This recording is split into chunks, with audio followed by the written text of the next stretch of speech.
बिथांमोननिसिम आंनि गोसो गोरबोनिफ्राय साबायखर बावनाय थाबाय। नंगौ, जों दिनै सादिखालि दख'रा दुलाराय बर' फरायसा आफादा सानसेनि हाबाफारिजों जों बेहाय रायजो राजा बिथांमोनखौ लिंदों। जा बेहाय डेलिगेट्स बा थान्दै बिथांमोना बे माखासे ओनसोलनि थासारिनि सायाव जों सावरायगोन आरो जोंनि माखासे जायगायाव थासारिफोरा खोब मोनसे गाज्रिनि सायाव गाज्रि जालांगासिनो, जेरै लाइमोनफोरनि सिगारेट सोबनाय, गान्जा सोबनाय, जौ लोंनाय, बेफोरो जोंनि जायगायाव बहुद गाज्रि मोनसे सोलिगासिनो। आरो जोंहा नैबे समाव गोदान मोनसे गोजाम बडिखौ सिफायना गोदान मोनसे बडि दागोन।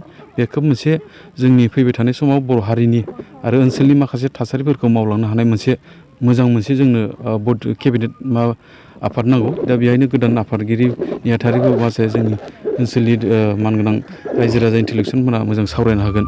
दा बेखौ आं नैबे फिरफिला बिर होनायनि गेजेरजों बेखौ बुंनाय जाबाय। दिनैनि बे हाबाफारियाव सोर सोरा बाहागो लाफैगोन होननानै बेहाय जोंहा आलासि महरै मोननो गाहाय आलासि महरै जोंनि दुलाराय बर' फरायसा आफादनि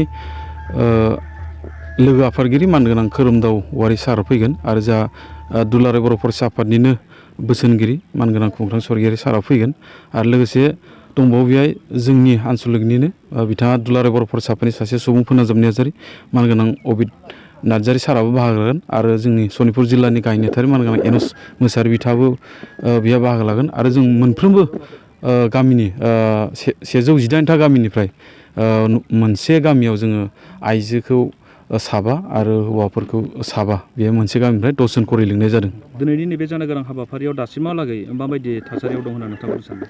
जोंनि थासारियाथ' खोब मोनसे गाज्रि। जों दख'र आफाद बा एबसु हिसाबै जों खोब नाजाबोदों रायजो राजानि आरो माखासे इन्टेलेक्सुवेलफोरनि नाजानायाव। जों दख'रानि आफादनि सिङाव जिमाननो सेंग्रा सिख्ला